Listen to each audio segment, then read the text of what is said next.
कि शिक्षा ही सबसे बड़ा धन है, विद्या धन सबसे बड़ा धन, इसको कोई छीन नहीं सकता।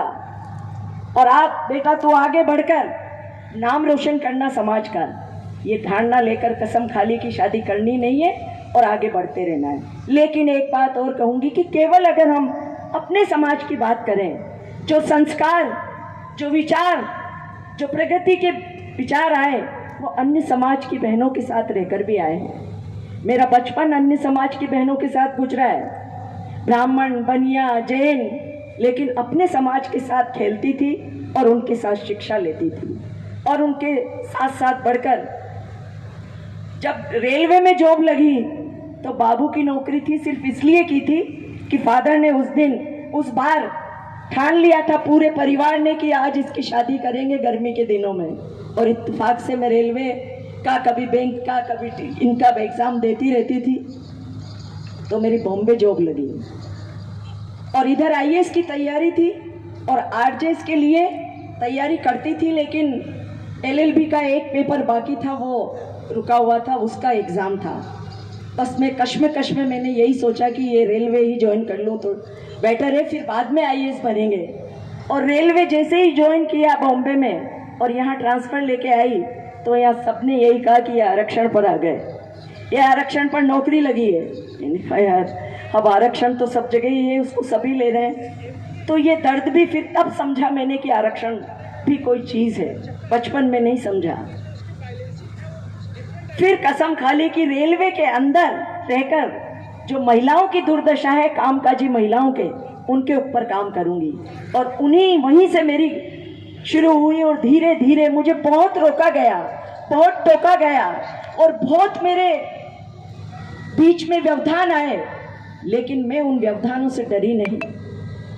मेरे हौसलों को बुलंद करती गई और यही सोचा कि मैं इस संगठन के अंदर, मजदूर आंदोलन में कोई आरक्षण नहीं है, वहाँ कब्जा है और उस कब्जे को हटाकर मैं आज पूरे विश्व के अंदर जो आईएलओ है, इंटरनेशनल लेबर ऑर्गेनाइजेशन, जिनेवा में जिसका हेडक्वार्टर है, भारत सरकार ने मुझे पहली बार 2017 में भेजा। हर 4 साल में चुनाव होते हैं उसकी गवर्निंग बॉडी के, ये मेरा सौभाग्य था कि पहली बार ही मैं आईएलओ की गवर्निंग बॉडी की सब्स्टिट्यूट मेंबर चुनी गई। उसके पहले विश्व का सबसे बड़ा ऑर्गेनाइजेशन है इंटरनेशनल ट्रेड यूनियन कन्फेडरेशन, जिसका हेडक्वार्टर बेल्जियम में है। 2004 के अंदर पहली बार विश्व का प्रतिनिधित्व करने, यानी एशिया का और भारत का प्रतिनिधित्व करने का मुझे अवसर मिला और वहाँ गई तो मुझे वहाँ वर्ल्ड विमेन कमेटी का मेंबर चुना गया और जो वर्ल्ड विमेन कमेटी का मेंबर होता है वो वहाँ का वाइस प्रेसिडेंट बनता है। ये सौभाग्य मुझे वहाँ मिला। 2015 के अंदर एशिया के चुनाव थे। पूरे एशिया में जापान सबसे शक्तिशाली है, विश्व में भी शक्तिशाली है, लेकिन वहाँ पर भी इलेक्शन थे। पूरे साउथ एशिया ने मना किया मुझे कि यहाँ इलेक्शन मत लड़ना, लेकिन मैंने कहा कि नहीं, योग्यता और हुनर किसी के मोहताज नहीं होते। ये बात भीमराव अंबेडकर जी ने सिद्ध करके बताई थी। उनके पद चिन्हों पर चलकर, उनकी शिक्षा को ग्रहण करके, बचपन में उसको पढ़ा है, उसको सींचा है, उसको देखा है कि किस तरह से एक अकेले भीमराव अंबेडकर जी ने पूरे भारत के नक्शे को बदल दिया, पूरी एसटी और एससी को अधिकार दिलवा दिए संविधान में, और महिलाओं को तो कोई अधिकार था ही नहीं। वोट का अधिकार भीमराव अंबेडकर जी ने दिलाया।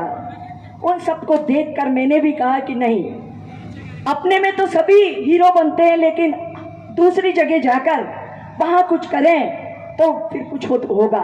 और मैं चुनाव में खड़ी हो गई और जापान की महिला मेरे अगेंस्ट में खड़ी हुई, लेकिन इत्तेफाक देखिए आप कि ईश्वर का कोई करिश्मा था या मेरे अंदर का कॉन्फिडेंस था। मुझे खरीदने की कोशिश की गई कि क्या चाहिए आपको, जो कितना चाहिए आप बोलिए। मैंने कहा आई डोंट वांट एनीथिंग और not money, I want to chair, I want to position. Respect चाहिए मुझे कोई ओहदा और धन दौलत नहीं, मुझे सम्मान चाहिए नारी का, मुझे अधिकार चाहिए महिलाओं का। और खड़े होने के बाद वोट डले, नेक टू नेक वोट डलते रहे और देखिए कि मैं 1 वोट से जीती। और पूरे एशिया की चेयरपर्सन, पहली पूरे एशिया, साउथ एशिया की पहली महिला थी जो चेयरपर्सन बनी।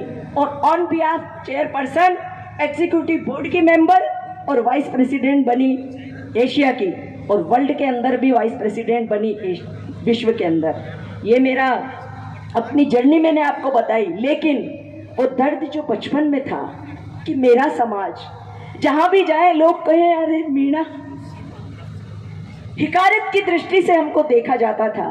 एक समय था जब कोई आरक्षण को अछूत माना जाता था। आरक्षण को, आरक्षण लेना दुर्भाग्य समझते थे कि हम कैसे आरक्षण का लाभ उठाएं। लेकिन आज हर समाज आरक्षण मांग रहा है और हमें हमारे ही समाज के नेताओं ने हाशिए पर लाकर खड़ा कर दिया। आज हमको हमारे समाज को हिकारत की दृष्टि से